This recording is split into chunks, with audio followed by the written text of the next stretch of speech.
Seguidores de Jesús tenemos un plan particular. Estamos transmitiendo en redes sociales, los saludamos a los que están del otro lado de la cámara, los bendecimos en el nombre de Jesús. Estamos transmitiendo directamente desde la iglesia que se encuentra en Porfirio Díaz número 43A, Colonia San Martín de las Flores de Arriba. La iglesia se llama, que se lo escuchen todos, fuerte. Vida Nueva, Iglesia Vida Nueva. Aquí los esperamos los domingos a las 6:30 de la tarde para nuestro servicio. Tenemos un servicio en la mañana también, pero es por parte de Renovación de Vida en Cristo Tlaquepaque, y Vida Nueva sesiona los días domingos a las 6:30 de la tarde. Gracias, Señor. Vamos a empezar con San Mateo. Recordamos a San Mateo capítulo 9, verso 9.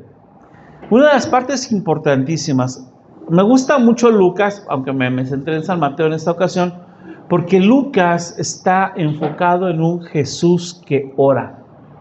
Si ustedes leen el Evangelio de Lucas, se van a dar cuenta que él apartaba mucho tiempo y apartaba mucho tiempo con Dios para tomar decisiones importantes.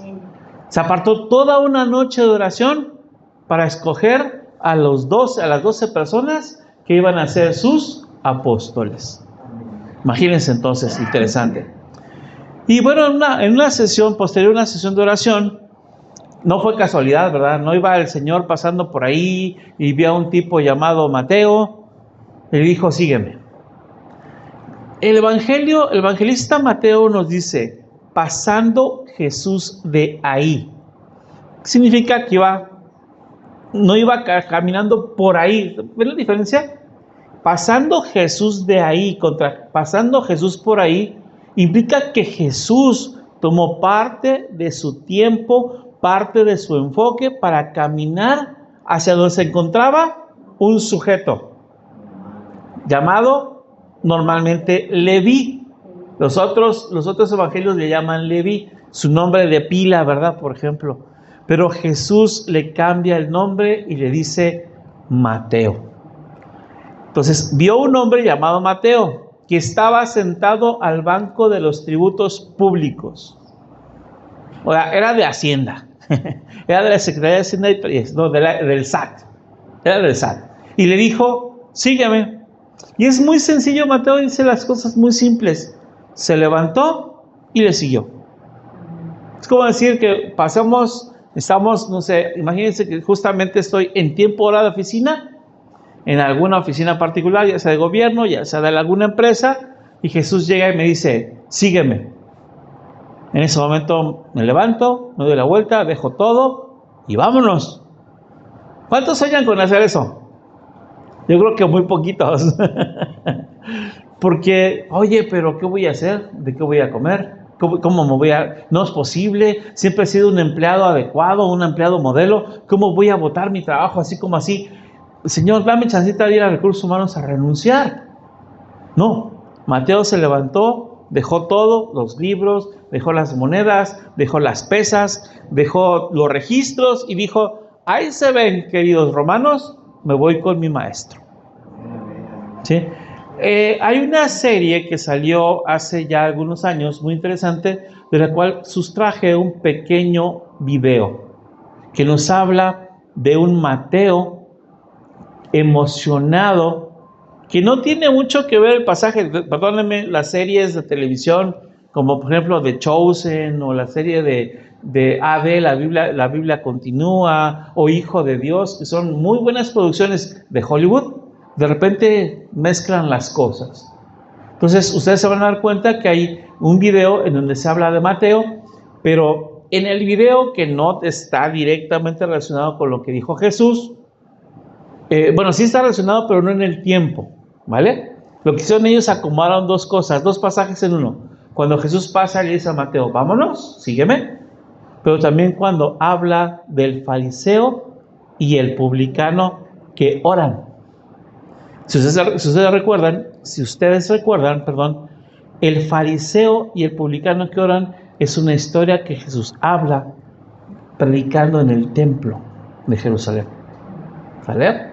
Vamos viendo cómo está este pequeño video. Vamos a revisarlo, por favor, y partiendo de ahí continuamos con nuestra enseñanza. Son sabandijas. Mejor no te acerques a ellos. 2 hombres fueron al templo a orar. Uno un fariseo y el otro un recaudador.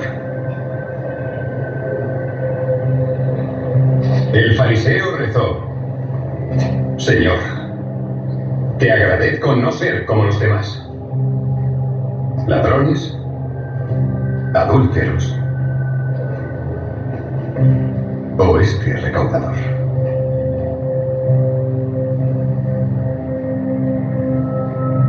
Pero aquel recaudador, sin ni siquiera mirarlo,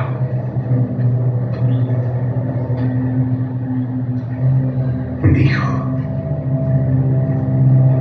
Dios, ten piedad de mí,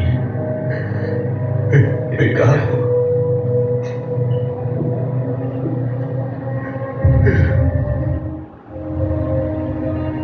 Dios bendijo a ese recaudador, no al fariseo. Aquel que se alaba a sí mismo será humillado, y aquel que a sí mismo se humilla será alabado. Mateo. Ven.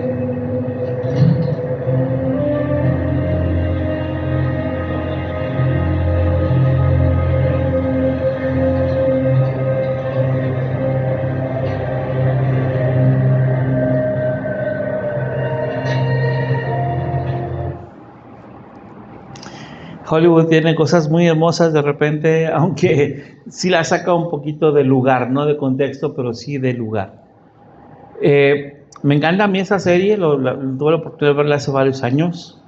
Una de las partes que también me gusta muchísimo es el pasaje de aquella persona, aquel leproso que fue a Jesús y que dijo: Señor, ¿qué quieres?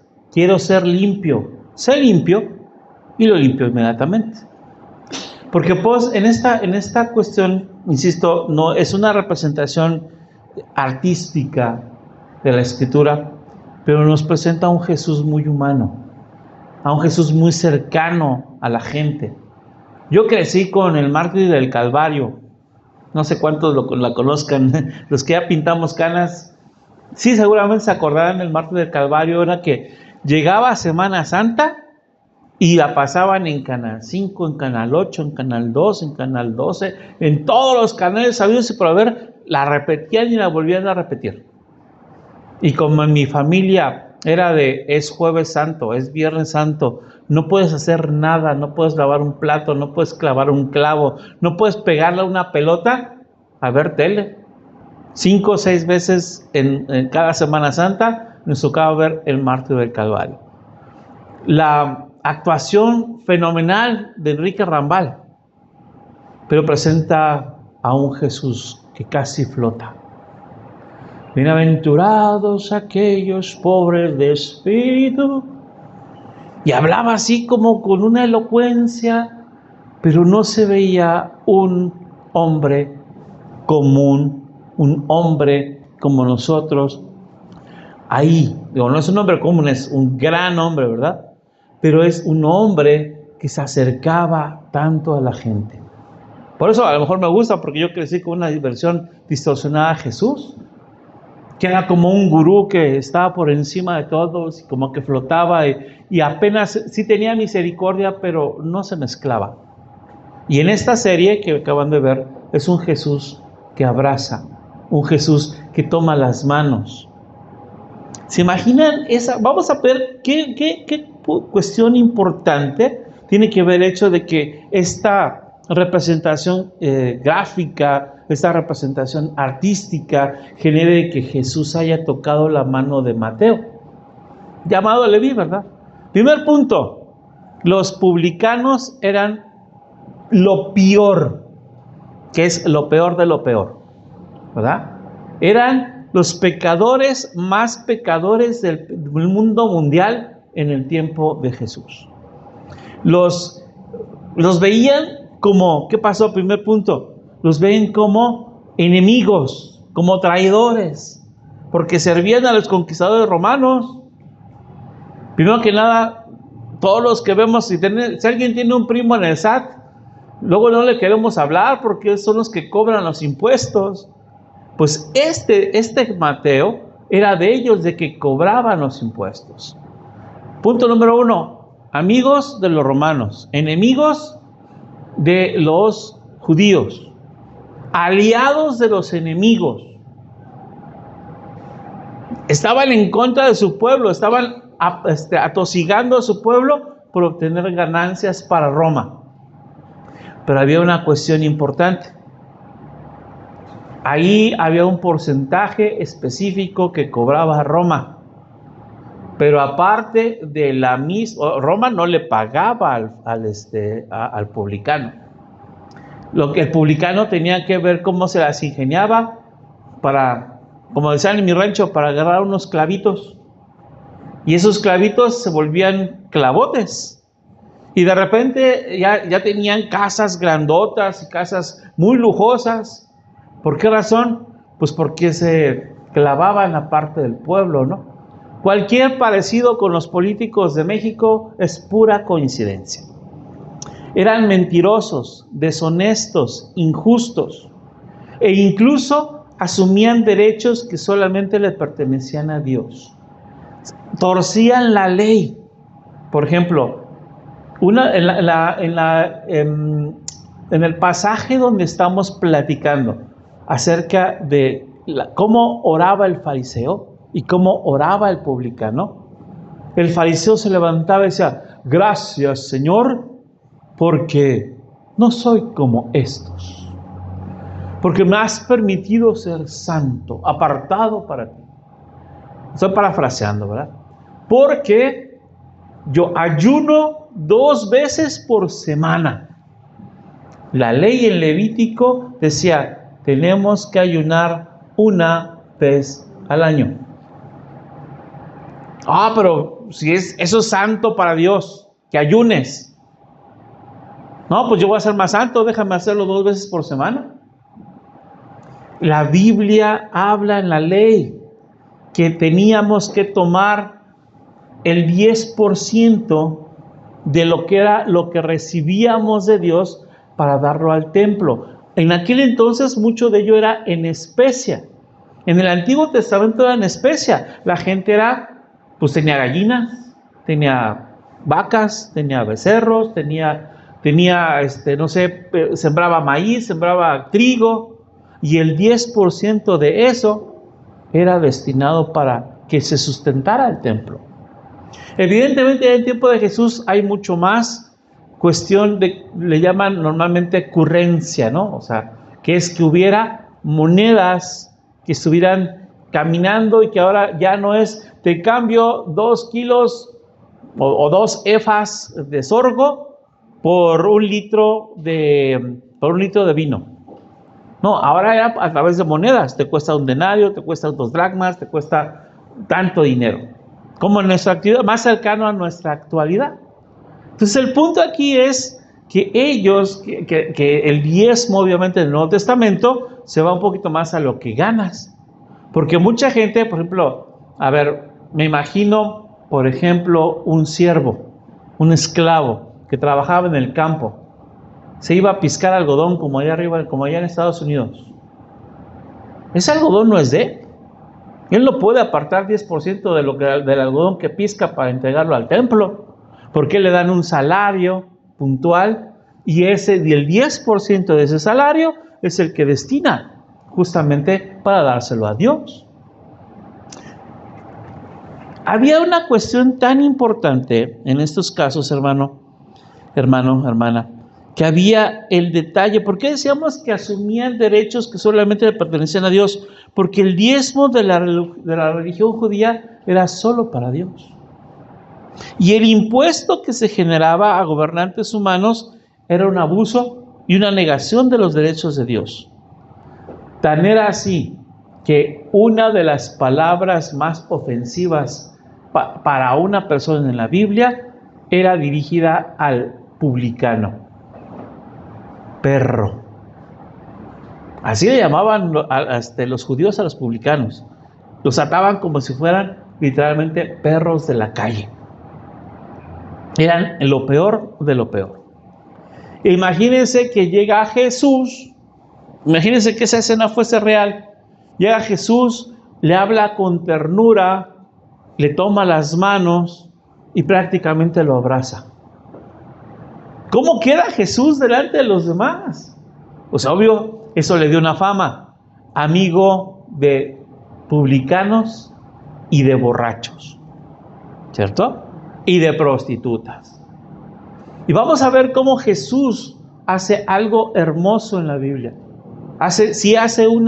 Dios no hace acepción de persona, pero Jesús hace una división muy puntual en la forma en la que trata al grupo de pecadores y al grupo de los que se creían santos. Ese es el punto principal acerca de ello. Publicanos. ¿Quién era Leví? ¿De dónde viene el nombre de Leví, que era el nombre original de Mateo, antes de que fuese llamado Mateo? Por Jesús. El tercer hijo de Jacob. O sea, había una tribu, la tribu de Leví. En hebreo se traducía devoto, unido, e incluso se ha traducido como alabanza.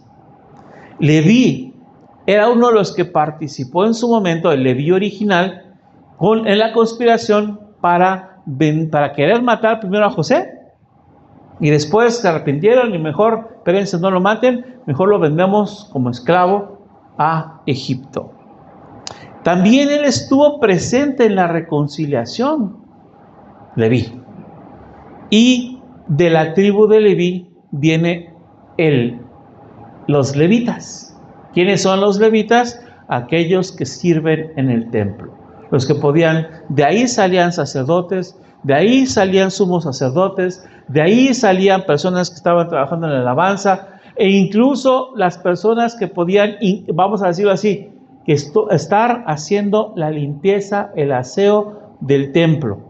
Originalmente en la tribu de Leví, sabíamos que no había templo, había un tabernáculo. Los levitas eran los que enrollaban todo, acomodaban y cargaban todo el material del tabernáculo, y cuando se movía la Shekinah, la presencia de Dios, y llegaba a otro lado, ¿qué hacían? Desmontaban y volvían a armar el tabernáculo.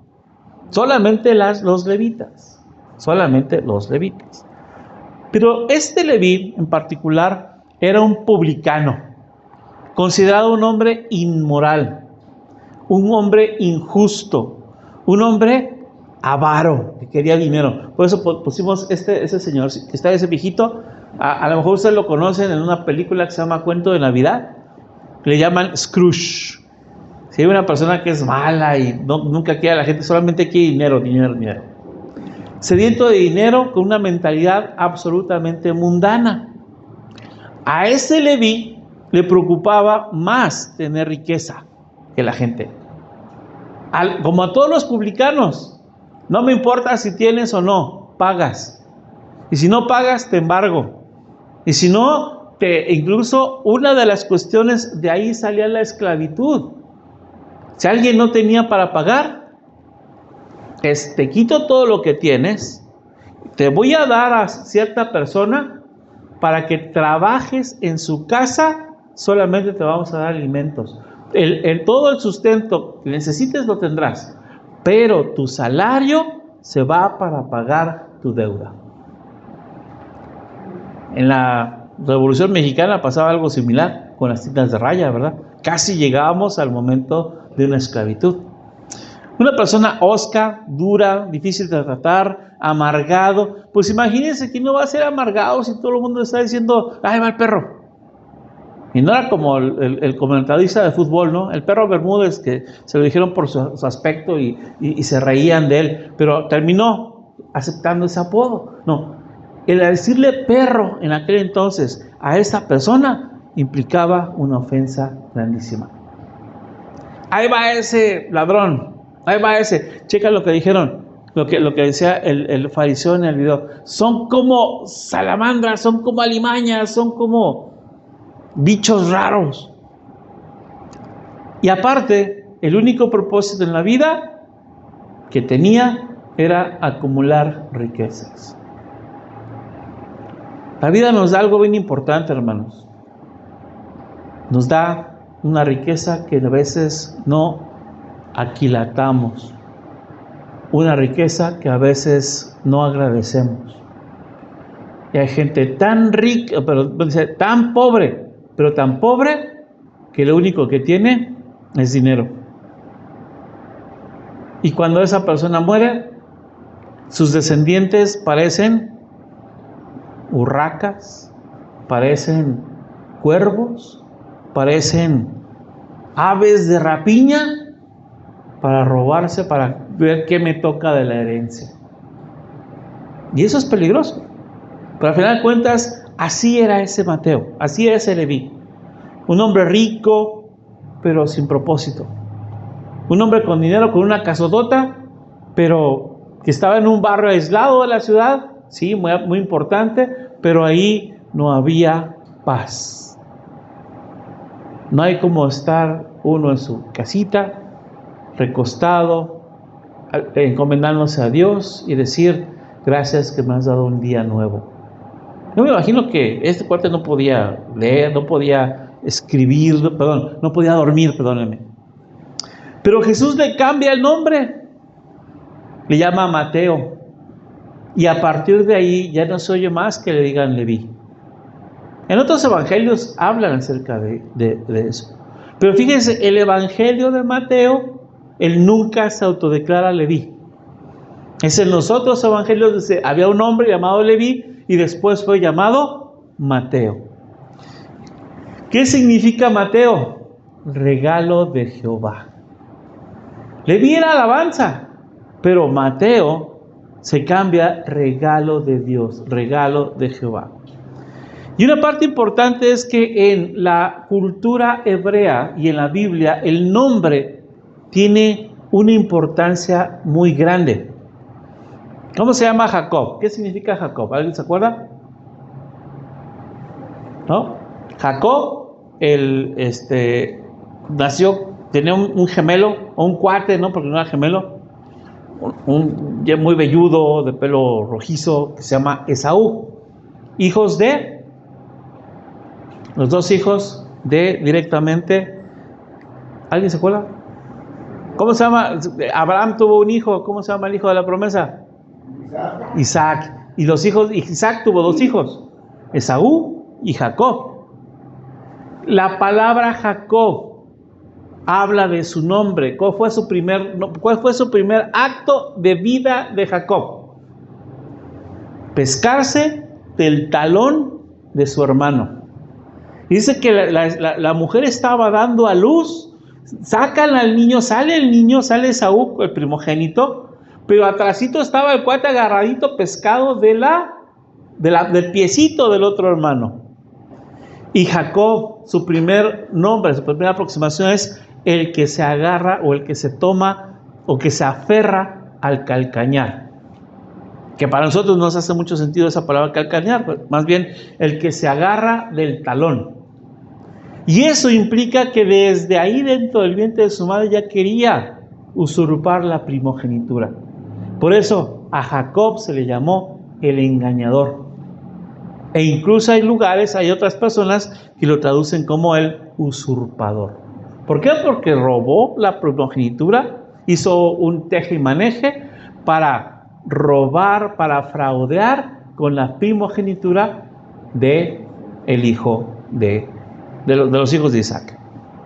Pero una parte importante es que Jesús, Dios nos cambia el nombre para hacer un cambio de carácter. A Abraham, así se llama Abraham, le cambiaron el nombre a Abraham, ¿sí? Que se llama padre de multitudes. A Jacob, Dios le cambió el nombre de el engañador, el engatusador, a Israel, que significa el que lucha con Dios. Y eso es bien importante porque los nombres en la cultura hebrea tienen ese significado. Yo me llamo Amado. ¿Qué significa mi nombre? Pues es el pasado participio del verbo amar. ¿Por qué me llamo Amado? Porque mi papá se llama Amado y el papá de mi papá se llamaba Amado. De hecho, tengo un hermano, un medio hermano llamado Amado y tengo un sobrino llamado Amado. Entonces, ¿por qué razón? No porque necesariamente, bueno, a lo mejor sí, ¿verdad? Por Dios, soy amado por Dios. Pero hay una parte interesante. Apocalipsis 2:17 nos dice: al vencedor le daré una piedrecita blanca y en la piedrecita un nombre nuevo escrito, el cual nadie conoce sino el que lo recibe. Y ese nombre reflejará lo que hemos sido y lo que seremos en carácter. Simón significaba simplemente un junco agitado por el viento. Y Jesús le pone el nombre de Cefas, o también conocido como Petros. Cefas en el arameo, Petros en el griego, que lo tradujimos como Pedro, significa roca pequeña. O sea, de un junco agitado por el viento a una roca que puede servir para edificar algo o para golpear a alguien, ¿verdad? Porque también el Pedro tenía sus bemoles. Pero hay una parte interesante. Mateo no solamente se queda con el cambio de nombre, sino hay un llamado especialísimo. Estábamos platicando hace rato con el hermano Santos. 2 frases. Una frase le dije, ahorita digo la segunda. La primera frase es: Dios nos llama a los capacitados. Dios capacita a los llamados. Si usted tiene un llamado de parte de Dios, Dios le va a dar los medios y lo va a capacitar. Pero tengo que poner también en mi parte. Si he sido llamado a predicar el evangelio y tengo problemas de dicción, tengo que aprender a hablar de una mejor manera. Tengo que aprender a vocalizar, a que se me entienda más lo que hablo. Tengo que aprender a tomar mis ideas y organizarlas de manera lógica para que se pueda entender. Porque si no, puedo estar cantinfleando, puedo hablar muy bien y puedo hablar un buen discurso, pero todo cantinfloso. Y ese discurso no ayuda. Es parte de la capacitación que Dios nos hace. Segundo punto, segunda frase: Dios nos llama a los flojos, nos llama a los ociosos. No es la Biblia, pero hay un proverbio del mundo que dice: la ociosidad es la madre de todos los vicios. Y Dios va a llamarnos cuando estemos ocupados, cuando estemos verdaderamente enfocados en algo. Es más, Dios nos va a llamar cuando nos duela dejar lo que somos y lo que hacemos.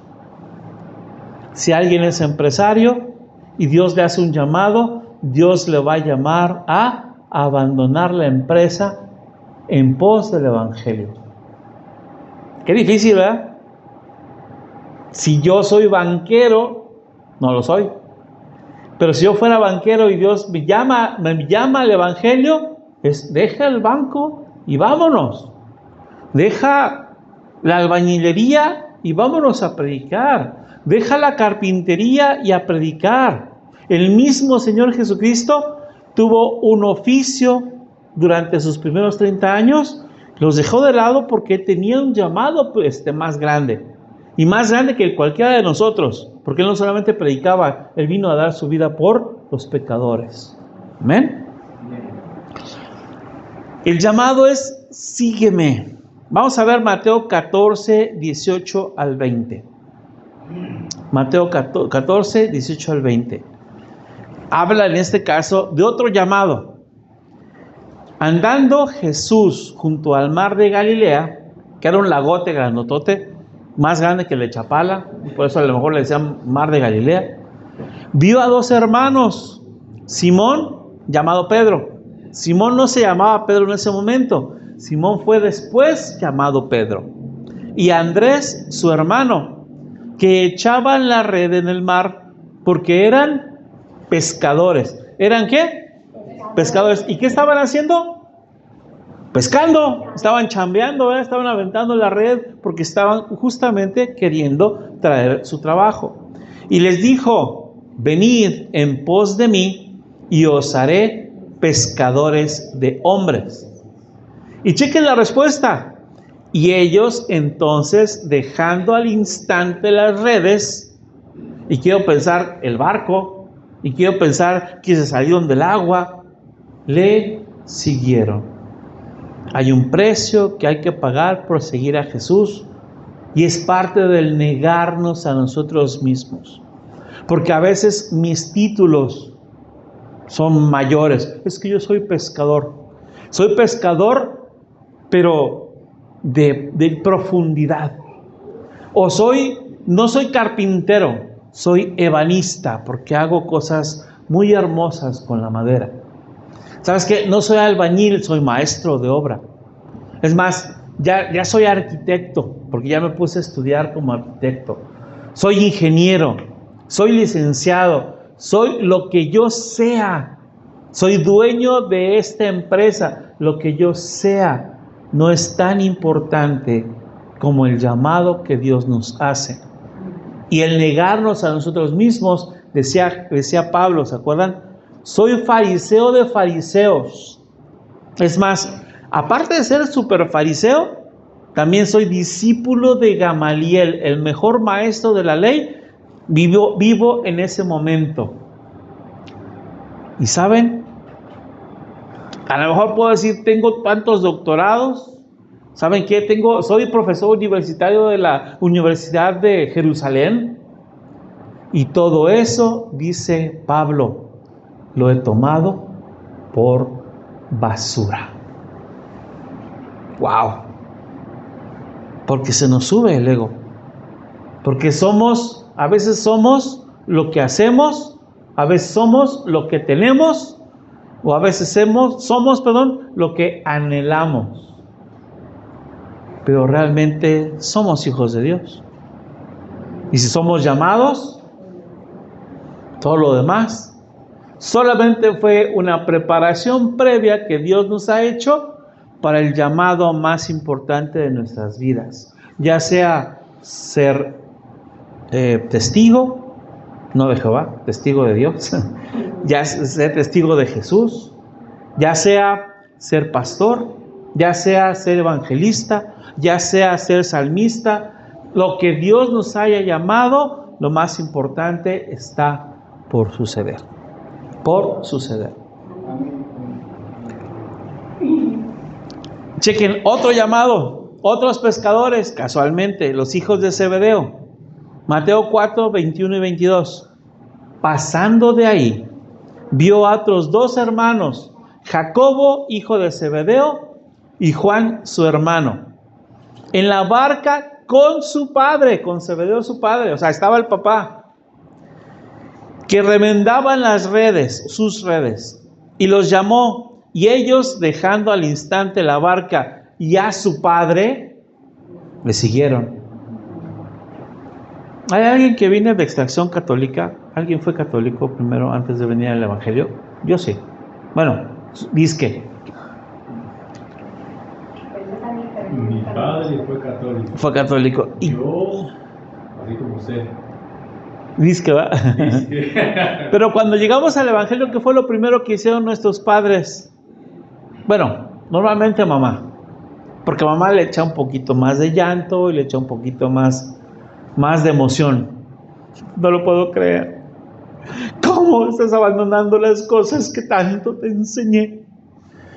Así me pagas. Bueno, estoy payaseando, pero la realidad es que nos echan en cara. A mí mi mamá, que en paz descanse, que está en la presencia del Señor, me llegó a decir: prefería verte borracho, prefería verte drogado, prefería verte ahí tirado en la calle pidiendo limosna antes de estar en esa iglesia, en esa religión. Mi pobre madre no sabía que yo iba a ser pastor algún día, pero Dios tenía eso en planes. Pero Después de esto, mi mamá vio que el Señor me transformó a mi familia, y llegó un momento en que digo, hijo, eso que tú tienes, ya te veo que ya no dices groserías, ya veo que ya no te emborrachas, ya veo que no eres la persona que se burlaba de todo mundo, que ofendía a todo mundo. Algo tienes, yo quiero de eso. Y cuando me dijo yo quiero de eso, en el lecho del hospital, en la cama del hospital, hablé y le compartí y le aventé el plan de salvación. Y ella entregó su vida a Cristo y a los 15 días falleció. Wow, me dolió muchísimo, pero también me gocé porque está en la presencia del Señor. En mi corazón el Señor puso la certeza de que está en su presencia. Y eso solamente lo puede hacer Dios. Pero aquí veamos otra vez otras personas. Mateo nos habla de otros pescadores, Juan y Zebedeo. Y ahí está el papá, que hablamos de patriarcado. Esperemos que no haya ninguna feminista aquí. Pero el patriarcado es lo que nos llevó en la Biblia a establecer una serie de reglas, que después, desgraciadamente, esas reglas llevaron a minimizar a la mujer. Ese es otro boleto, pero lo hicimos mal. Lo hicieron mal nuestros abuelos, nuestros padres y demás. Pero nosotros está darle en Jesús, la mujer vino a ser redignificada. Y si nosotros como cristianos no dignificamos a las mujeres que están a nuestro alrededor, nuestras hermanas, nuestras madres, nuestras esposas, nuestras hijas, necesitamos cambiar nuestro punto de vista, porque para Jesús la mujer era alguien muy importante. Era un patriarcado importante, no impositivo, no tóxico. Era una masculinidad bíblica. Algún día hablaremos de masculinidad bíblica, sobre todo si hay algún congreso de varones. Híjoles, estaría genial, fenomenal. ¿Y qué hicieron? Papá, te amo. Papá, lo siento. Ahí nos vemos. Me voy con el maestro, con el Mesías prometido. Y el papá seguramente se quedó todavía remendando las redes diciendo, ¿y ahora qué hago? ¿Se me van mis hijos? Pero ellos se van a un punto en donde el Señor les tenía un plan que terminó en la revelación más hermosa de toda la Biblia después de la crucifixión, el Apocalipsis de Juan. Pero para hacer un llamado necesitamos una respuesta. Por ejemplo, Mateo 9:9 dice, en la parte B del versículo, se levantó y le siguió. Estamos hablando otra vez de el señor Mateo, ¿verdad? De la persona que estaba recaudando impuestos. La forma en la que se escribió esto indica que fue una acción inmediata. El Mateo estaba ahí sentado con sus libros, con sus pesas, con sus balanzas, con las moneditas por ahí. Sígueme. ¡Fum! Levántate. No me sobra nada. Ahí está. Señor, hágase a cargo. Ahí nos vemos. Suena muy romántico. Ojalá lo pudiéramos hacer en este momento. Pero Dios tiene Dios tiene un momento puntual para cada cosa. Lucas 5:28, que es el paralelo de este mismo pasaje, dice: dejó todas las cosas para seguir a Jesús. Y nosotros hemos visto esta cuestión muchas veces. Cuando se es pequeñito, es demasiado joven para pensar en Dios. Cuando ya empezamos a trabajar, tuvimos nuestro primer carro, ya tengo mi primer trabajo, ya empiezo a ganar dinero, demasiado autosuficiente para seguir a Dios o para pensar en Dios. Después tengo novia, esposa y me siento feliz, pleno, realizado, demasiado feliz porque no necesito a Dios en ese momento. Porque desgraciadamente estamos condicionados a que solamente Dios para nosotros es una llanta de refacción. Que sé que tengo una llanta de refacción, ¿por qué? Porque se me ponchó la llanta. Entonces busco en la cajuela. Y a veces es cuando tengo problemas, cuando tengo una enfermedad, cuando tengo una dolencia, cuando tengo una necesidad. Señor, ¿por qué a mí? Si soy tu hijo. Cuando estoy en la oficina y haciendo muchas llamadas, demasiado ocupado. Si llego a las 11 de la noche de trabajar porque es un día pesado, agarras cualquier cosa, comes y al sueño, demasiado cansado. Pero va a haber un momento en que estemos en la tumba y será demasiado tarde. Y sé que ustedes están aquí porque ya recibieron un llamado, porque ya atendieron al sígueme de Jesús. Pero también tenemos que pensar en los que están a nuestro alrededor. Tenemos que pensar en nuestras familias. Porque a veces decimos, Señor, yo sé que tengo el llamado, quiero ir a las naciones. Y no he evangelizado a mi primo.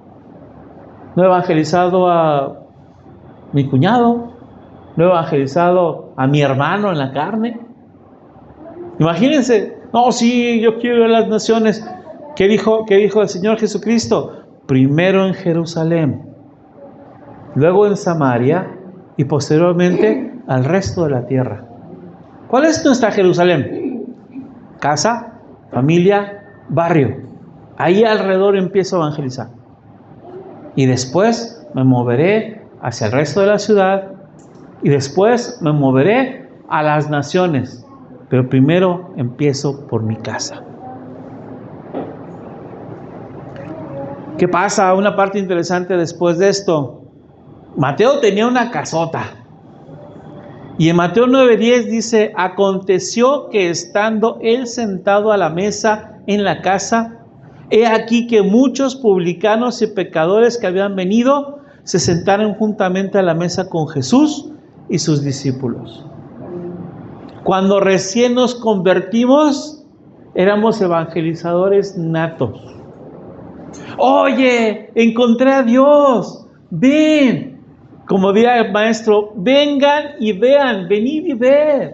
Ven y prueba. Ven y revisa que Dios tiene un plan para ti. A veces lo hicimos mal. Si no te arrepientes te vas a ir al infierno porque eso no le gusta a Dios.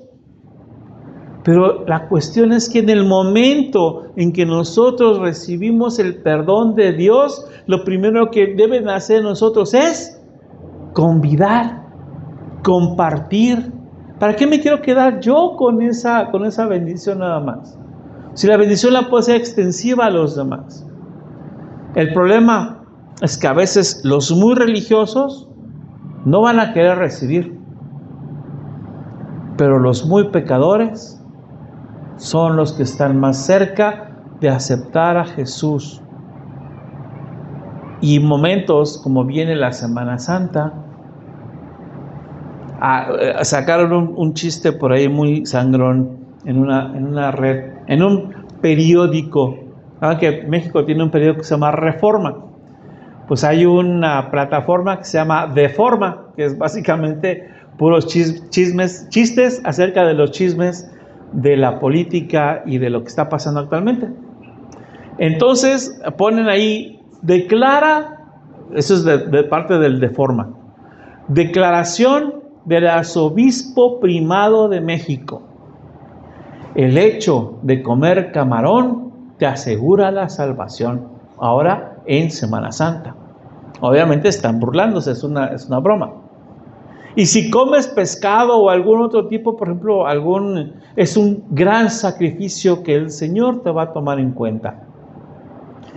Y nosotros decimos, ¿de qué sirve dejar comer carne si no hemos dejado de comer prójimo?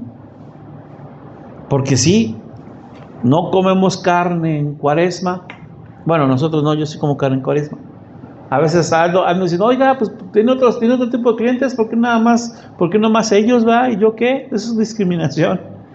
Pero el punto es, si dejo de comer carne en Cuaresma, pero no dejo de comer humano, no dejo de comer prójimo, no dejo de estar chismeando, de estar haciendo rumores, de estar viendo, ay, este tipo está haciendo esto, está haciendo lo otro, ¿de qué edifica? ¿De qué sirve? Se supone que la cuaresma, ¿qué es? Un acto de sacrificio, un acto de autohumillar la carne. Pero la carne no va más allá va más allá de mis apetitos. La carne va más allá del vientre, diría. El espíritu, la parte de mi alma que le gusta atacar a la gente, que le gusta estar solamente chismeando, es a la que tengo que someter. Antes de dejar de comer carne, hay que dejar de comer humano. Pero ¿qué estaba haciendo aquí Mateo? Mateo no tenía amigos judíos, no tenía amigos fariseos, no tenía amigos levitas, no tenía otro tipo de amigos. O sea, tenía que ver puros recaudadores. Los únicos que se aguantaban entre sí eran recaudadores con recaudadores. ¿Pero qué hace? Oigan, encontré al Mesías. Él me llamó, me pidió que le siguiera. Estoy feliz, vamos a hacer fiesta. ¿Y qué hace? Se trae a sus compas fariseos, publicanos, pecadores de lo peor. ¿Y qué hace? Les presenta a Jesús. ¿Cuándo dejamos de hacer eso nosotros? ¿Ya lo dejamos de hacer o todavía seguimos invitando a la gente a conocer a Jesús? Pero aquí el punto es, ese Mateo tuvo un cambio interno. ¿Se acuerdan que platicábamos que un hombre amargado, un hombre dolido, un hombre que rechazaba a la gente? En el video ponen a un hombre que tiene los ojos llenos de lágrimas. ¿Por qué razón? Porque alguien considerado como muy pecador, de repente Dios Todopoderoso se acerca y le dice, sígueme. Todos nos pondremos así, emocionales. Entonces, Leví, dice Lucas, que Leví hizo un gran banquete. Mateo solamente estaba en la mesa de su casa. Lucas y Marcos dicen que se trata de la casa de Leví. Mateo solamente habla de una mesa. Pero el chiste es que, ¿qué hizo? Invitó a Jesús a su casa y también invitó a sus amigos, a sus familiares, a los que eran como él, a los pecadores como él, los invitó a la mesa de Jesús. Qué hermosa palabra de parte del Señor de que nosotros tenemos el ministerio de la reconciliación. Y también nosotros podemos invitar a los que son pecadores como nosotros a la mesa de Jesús. Si en mi mesa está Jesús, invito a alguien a mi mesa, estoy invitando a esta persona a conocer a Cristo. Hechos 16:31, hay un evento muy interesante, un terremoto, entre comillas, abre la reja, se abren las rejas, se caen los cepos porque tenían justamente esos grilletes y de repente el carcelero, oh no, se me va a venir el mundo encima, ya están abiertas las puertas, ya no hay cepos. ¿Dónde están los prisioneros? Aquí estamos, no nos hemos ido. Estábamos alabando al Señor, vino un terremoto, se abrió las puertas, se rompieron las ataduras y aquí seguimos, porque estamos bajo tu jurisdicción. Pero qué gran milagro, ¿qué tengo que hacer yo para encontrar eso que ustedes llaman salvación? Cree en el Señor Jesucristo, serás salvo tú y tu casa. Y después la Biblia habla de que ese carcelero se llevó a los discípulos, a los apóstoles, a su casa y les compartió, les lavó las heridas y le compartieron a toda la familia y la familia toda se bautizó. Pero chequen eso, ¿cuál familia es toda? Para el hebreo, una persona era parte de la familia hasta que cumplía 13 años y era digno de hacer el bar mitzvah. Los niños pequeños no contaban. Entonces, hay personas que usan este artículo, de hecho 16, este versículo, para decir que ya existía el concepto del bautismo de los niños. Pero el bautismo es después del arrepentimiento. ¿De qué se arrepiente un niño si no tiene conciencia de pecado? ¿De qué se puede arrepentir? Si a lo mejor le jala, a mí no me puede jalar el cabello, ¿verdad? Pero le jalan el cabello a alguien y lo lastiman, pero pues no saben, ellos no sienten que fue algo malo que hicieron. Se necesita tener primero conciencia de pecado para entonces entregarse a Cristo Jesús, y entonces, como prueba de esa salvación, vamos a las aguas del bautismo. Siguen siendo eventos, va a haber rechazo. Mateo 9:11, cuando vieron esto, los fariseos dijeron a los discípulos: ¿por qué come vuestro maestro con publicanos y pecadores? ¿No es un maestro? ¿No está enseñando la palabra? ¿No está enseñando la Biblia? Ahora, no significa que los vamos a ir a meter a los antros a evangelizar. Estaba en una casa, y en esa casa había personas con pecado, pecadores. Y en todas nuestras casas va a haber pecadores, incluyendo la mía. Porque somos pecadores redimidos en la sangre de Jesús. Pero tenemos naturaleza de pecado y vamos a luchar contra nuestra carne. Y tenemos familia no convertida. ¿Qué tenemos que hacer? Invitarlos a la mesa del Señor. Invitarles el Evangelio. Ellos nos rechazarán. De hecho, la primera persecución muchas veces viene de parte de nuestra propia familia. Y eso tenemos que tenerlo. Tenemos victoria en el nombre de Jesús, pero no significa que no nos van a rechazar. La victoria es que yo puedo vivir en gozo con Cristo Jesús, sin o a pesar del rechazo. ¿Qué dijo Jesús? Vayan a esos lugares, y si en un lugar particular no lo reciben, sacúdanse el polvo de los pies y salgan. Gracias, Dios te bendiga. Ahí nos vemos. ¿No quieres nada con Dios? Yo ya hice mi parte, ahí está. Pero ¿qué voy a hacer con mi familia, con mis amigos íntimos? Orar, orar y orar sin cesar. Porque habrá un momento en el que ellos pudieran rendir su vida a Cristo por la oración. Los fariseos nunca fueron a decirle a Jesús: hey, ¿por qué estás con esos pecadores? Sino fueron de chismosos con sus discípulos. Siempre va a haber un religioso que diga: tú no eres digno de sentarte a la mesa con Dios. Tú no eres digno. Pero es Dios el que nos hace dignos. Si Dios nos ha hecho llamar sus hijos, somos la niña de sus ojos, somos su especial tesoro. Ahora, la parte importante, ¿somos hijos de Dios? ¿Amén? ¿Por qué? Porque hacemos su voluntad. ¿Por qué más?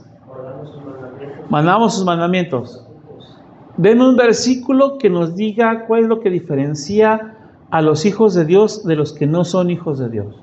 Abba Padre. ¿Abba Padre? Ok, hay un versículo. Anótenlo. Juan 1:12. Porque el mundo anda diciendo que todos somos hijos de Dios. ¿Cierto? No, es que ya hay algunos predicadores cristianos que dicen que todos somos hijos de Dios. Teóricamente en potencia. Juan 3:16 habla de que Dios amó al mundo. Y cuando habla del mundo habla de todos. Y dice, para que todo en el que en Él crea no se pierda, mas tenga vida eterna. Pero se nos olvida Juan 3:18. El que no le ha recibido ya ha sido condenado. Pero Juan 1:12 nos dice bien claro. ¿Lo vemos? ¿Lo buscamos? Déjame poner aquí, para no parafrasearlo, porque yo soy muy dado a la paráfrasis. Vamos al Evangelio de Juan. ¿Dónde está Juan? en el capítulo 1, en el verso 12. Mas a todos los que le recibieron, a los que creen en su nombre, les dio potestad. ¿Qué es potestad? Derecho legal. Cuando unas dos personas se divorcian, lo primero que hacen es: voy a pedir la patria potestad de mis hijos. Potestad significa derecho legal. ¿Quiénes tienen derecho legal de ser llamados, ser hechos hijos de Dios? Uno, los que le recibieron, los que creen en su nombre. ¿Qué significa creer en su nombre? Que han puesto toda su confianza en el nombre que es sobre todo nombre, en el nombre de Jesús. Sí, pastor, porque en el verso 2, en el verso 11 dice, a todos, o sea, él fue por su pueblo, Ajá. y nadie lo recibió. A los suyos vino y, y no lo recibieron. Nosotros sin conocerlo, lo aceptamos y le recibimos. Y de ahí para acá, pues él mora en nuestro corazón. Entonces, ese versículo nos dice quiénes son los hijos de Dios. Amén. Los que realmente le han aceptado, los que realmente hemos creído en su nombre. Y es un derecho legal. No sé si es un derecho legal entre los hombres. De hecho, no me importa el derecho legal entre los hombres en ese sentido puntual. Pero me interesa que es un derecho legal ante Dios. Amén. Y en el libro de la vida estará mi nombre. ¿Por qué? Porque yo le he recibido, porque yo creo en su nombre. Y después se deriva lo que estaban comentando. Se deriva: si me aman, guarden mis mandamientos. Jesús dijo también: en esto sabrán que son mis discípulos, en que se aman los unos a los otros. Pero la iglesia, desgraciadamente, parece olvidarse de que tenemos que amarnos los unos a los otros. Estábamos en el de... Me fui aquí, sí, seguimos aquí. Bien, continuamos, perdón. Entonces, ahí está, Juan 1, 12, 13. Mas a todos los que le recibieron, a los que creen en su nombre, les dio la potestad de ser hijos de Dios, hechos hijos de Dios, los cuales no son engendrados de sangre, ni de voluntad de carne, ni de voluntad de varón, sino de voluntad de Dios. Amén. Pero Cristo demanda cosas. Marcos 34, 8, 34, 35. Llamando a la gente y a sus discípulos, le dijo: si alguno quiere venir en pos de mí, niéguese a sí mismo, tome su cruz y sígame.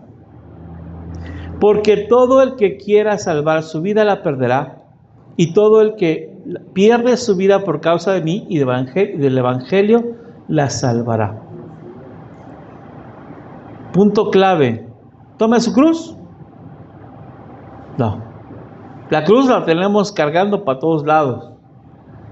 La cruz puede ser ese marido, para las mujeres ese marido que nomás no entiende. Para el hombre puede ser esa mujer que le encanta el mango, ¿no? Le encanta mangonear. O ese hijo desobediente, ese adolescente que está en rebeldía. O esa mamá que nada más se la pasa diciéndonos: ¿por qué abandonaste mis enseñanzas?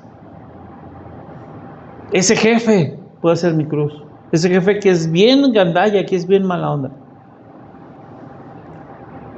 Pero la parte clave aquí es el negarse a sí mismo. El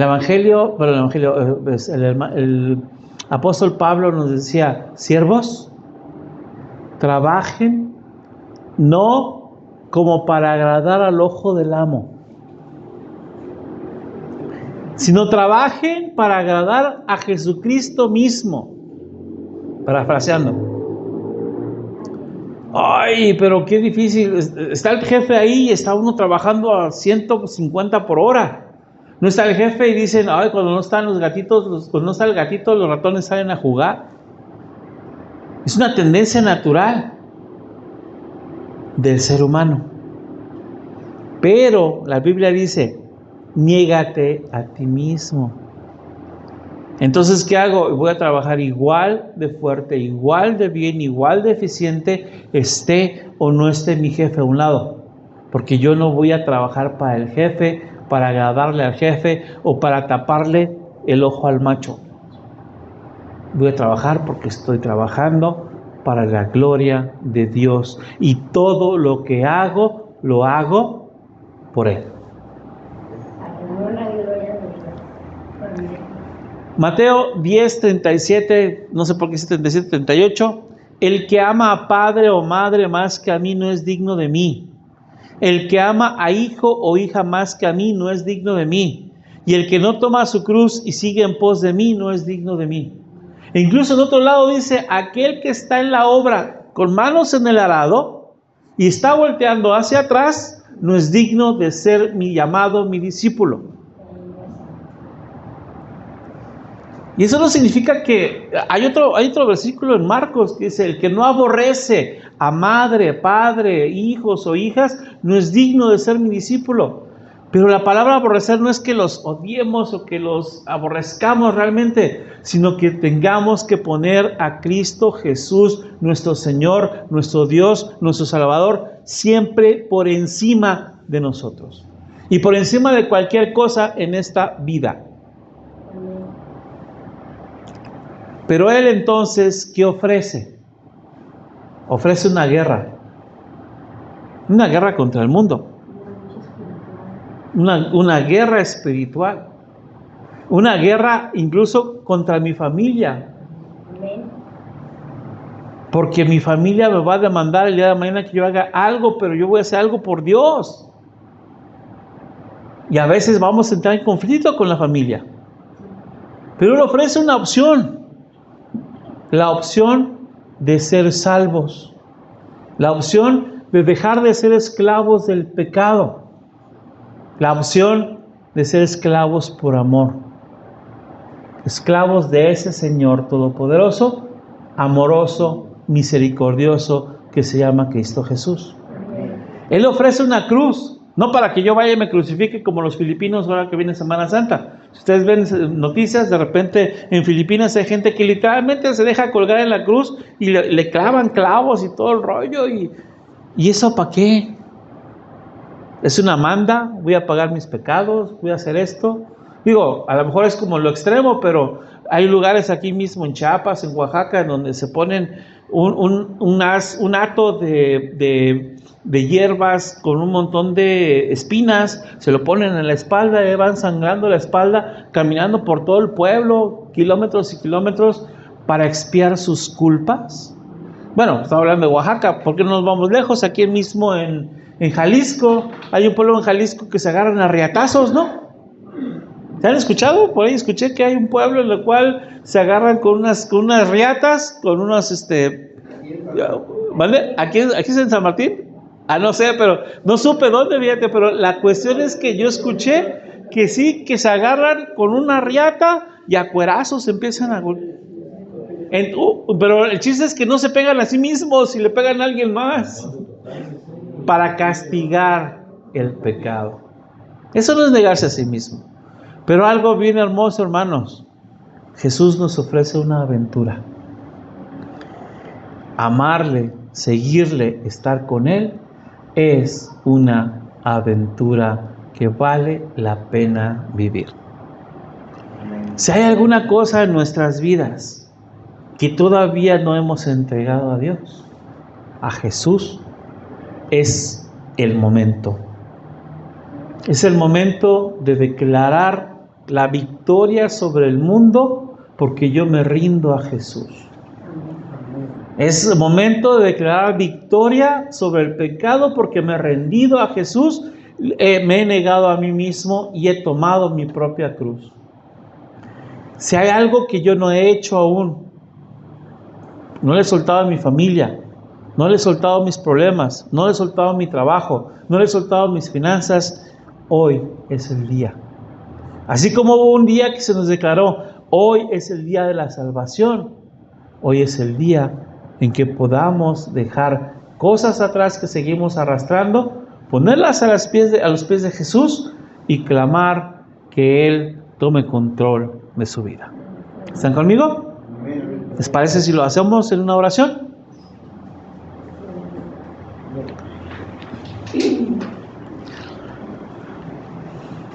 Amado Padre Celestial, te glorificamos y te amamos, Señor. Y estamos aquí, Señor, reunidos para darte la honra, la gloria y la alabanza solo a ti. Te pedimos, Espíritu Santo, que hoy te reveles ante nosotros y nos des y nos pongas enfrente aquellas cosas que no hemos soltado en nuestras vidas. Te pedimos, por favor, que tú te hagas presente y que renueves nuestra fe, la fortalezcas y nos llenes de ti cada día, Señor. Te pedimos que tu Santo Espíritu esté presente en nuestras vidas hoy y siempre.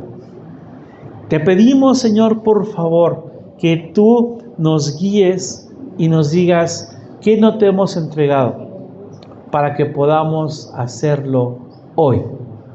Te bendecimos, Señor, te glorificamos, te amamos en el nombre de Cristo Jesús y declaramos bendición. Y yo declaro bendición sobre mis hermanos, sobre sus alacenas, sobre su salud, porque tú, Señor, harás cargo de todas sus necesidades y de todas las cosas que ellos necesitan y hacen falta.